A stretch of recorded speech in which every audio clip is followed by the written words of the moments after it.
Queridos hermanos, en este domingo tenemos dos entrañables relatos que nos muestran la hospitalidad del pueblo oriental, en una estampa de comunicación divina, de un mensaje.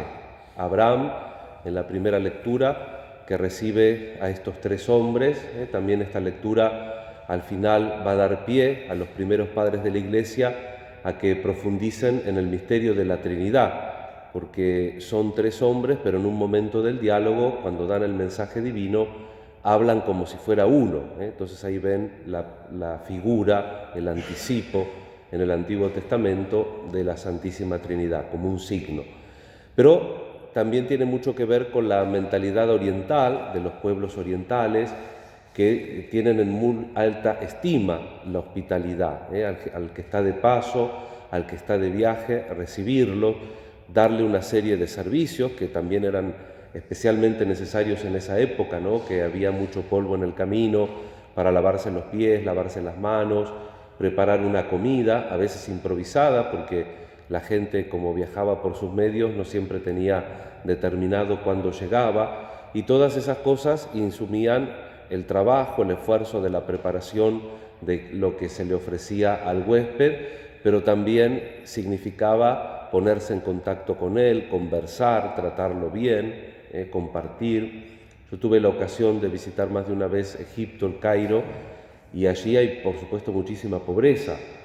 Y la gente, en su mayoría, son musulmanes, aunque en el Cairo hay un fuerte grupo de cristianos católicos, la iglesia copta, que custodia una iglesita muy linda que conmemora la huida de Jesús a Egipto, cuando Jesús con la Sagrada Familia tienen que huir a Egipto. Pero es interesante ver también cómo los ricos son súper ricos y los pobres son súper pobres, pero no es una pobreza miserable que no tienen que comer. Las familias que están más acomodadas se cuidan mucho de que la gente, por ejemplo, en las celebraciones religiosas que ellos tienen, tengan todos los elementos para poder celebrar, porque comentaba una persona que me hacía un poco de guía y de intérprete, porque un poco uno se maneja con francés, pero después el árabe es medio incomprensible, ¿no? Y entonces me decía que la condición social del que está muy elevado siempre está respetada porque se ocupa mucho de las otras clases sociales, no vive como en una burbuja. Entonces la gente no le tiene envidia, me decía él poniendo un ejemplo concreto, si tiene un buen coche no se lo raya. ¿Por qué? Porque cuando necesita, la otra persona, la otra familia también lo asiste. Eso tiene que ver con la hospitalidad. También tiene que ver con que en el Oriente generalmente está todo mezclado, lo civil, lo social, lo religioso. Acá nosotros somos religiosos un ratito en la iglesia, después en el Congreso votan cualquier cosa, y después en la vida de cada día hacemos lo que podemos. En cambio, los orientales es todo lo mismo, religión, vida social, vida política, todo está inspirado por los mismos principios y por la misma forma de ser. Y esto se nota mucho entonces en esta hospitalidad que también vemos en el Evangelio. Jesús la recibe. Ayer fue providencial que comenzamos, como siempre, la víspera del domingo a leer el Evangelio. ¿Se acuerdan que por la llegada del hombre a la luna, en algunos países, como en el nuestro, se celebra el Día del Amigo? Y vemos también que Jesús tiene amigos. Marta, María y Lázaro son amigos de Jesús. Jesús comparte. Y vemos por el escueto texto de Lucas, porque no nos da tantas informaciones como uno nos gustaría, que había muchísima confianza en esa relación. Está Marta, que es la dueña de casa, ya en el Evangelio de Juan se ve más en ocasión de la muerte de Lázaro, que la que lleva la casa es ella, se nota que es así. Vieron que los judíos, que a veces se habla genéricamente del machismo por ahí, de las religiones y sobre todo en esa época, pero la mujer judía en la casa tenía un papel muy principal y lo tiene todavía ahora, societariamente por ahí tiene otro lugar. No sé si será machismo porque la imagen y la idea cultural es distinta, pero en la casa tenía mucha preponderancia y la que llevaba la casa evidentemente era Marta. Y como vemos, la hospitalidad requiere que si uno viene del camino un poco sucio, que te den algo para lavarte, que te preparen la comida, que te atiendan. Todo eso es importante y también es importante que te conversen. Tenemos a María a los pies de Jesús escuchando ese mensaje.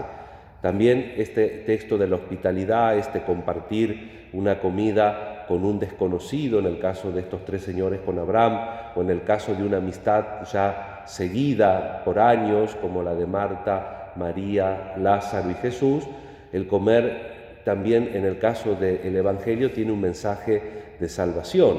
Esos 3 señores para Abraham tienen un mensaje de Dios y Jesús tiene siempre esa palabra de vida, la importancia de recibir, de acoger la palabra, que la vemos muy bien, muy nítidamente reflejada en esa conducta de María sentada a los pies del Señor. Pero la hospitalidad, digo, tiene las dos cosas. Si a mí me invitan a comer y me dan una charla estupenda, pero no me dan comida, no voy a quedar contento. Vieron que estoy medio rellenito.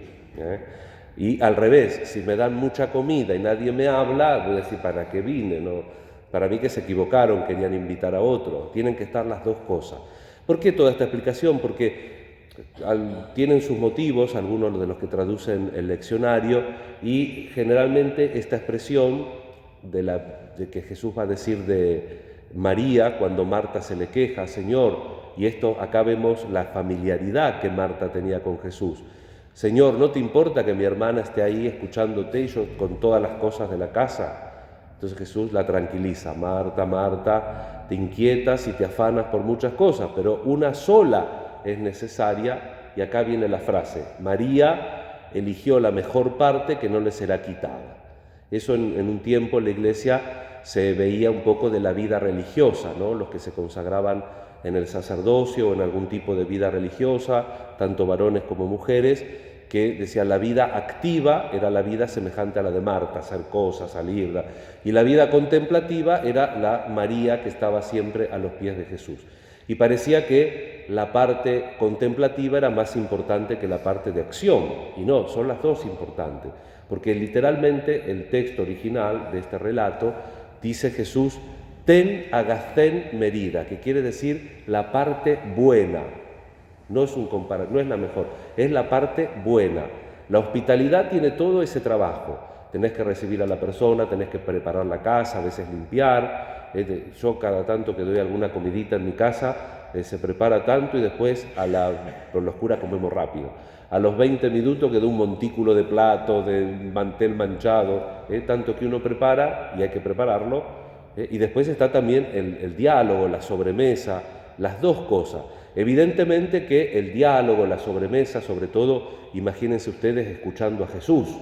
María estaba de 10 ahí, escuchando a Jesús, es la buena parte, pero las dos cosas hacen al servicio del huésped. Y por eso Jesús también, fíjense que cuando Él le toca estar en una mesa presidiéndola, la última cena, ¿qué hace Jesús? ¿De Marta o de María? Hace de Marta, porque hasta le lava los pies a los discípulos. No es que Jesús tiene algo en contra, pero tenemos que siempre primar el mensaje, siempre la escucha, sobre todo la escucha de la palabra de Dios y del otro. Y el servicio es conjunto, tenemos que escuchar y tenemos que actuar. Vamos a pedir al Señor entonces en nuestra vida que nos ayude a discernir, ¿no es cierto? Y a nunca, obviamente, dejar la parte buena, que es la parte de escuchar la palabra del Señor, que es la parte de recibir al hermano necesitado como otro Jesús, al que le tengo que ayudar, pero que también me puede enseñar algo para mi camino de fe. Y también pedirle al Señor la gracia, con intercesión de María Santísima, de que nosotros también podamos ser como esta amiga de Jesús, como María, que sepamos también estar a los pies de Jesús, escuchándolo, a ver qué nos dice, qué nos pide, para que nuestra vida tenga más sentido y para que Él la bendiga más abundantemente. Recemos los unos por los otros y también el último mensajito de esta palabra de Dios y de todo el Evangelio es que, fíjense, que Jesús le gusta que lo invitemos a la casa. Entonces, invitarlo a la casa de nuestra vida, invitarlo a mi vida particular, a mi mente, a mi corazón, a mi comunidad, a mi familia, a mi trabajo. Que Jesús nos venga a visitar y que nosotros hagamos todo para poder escucharlo y atenderlo. Que así sea.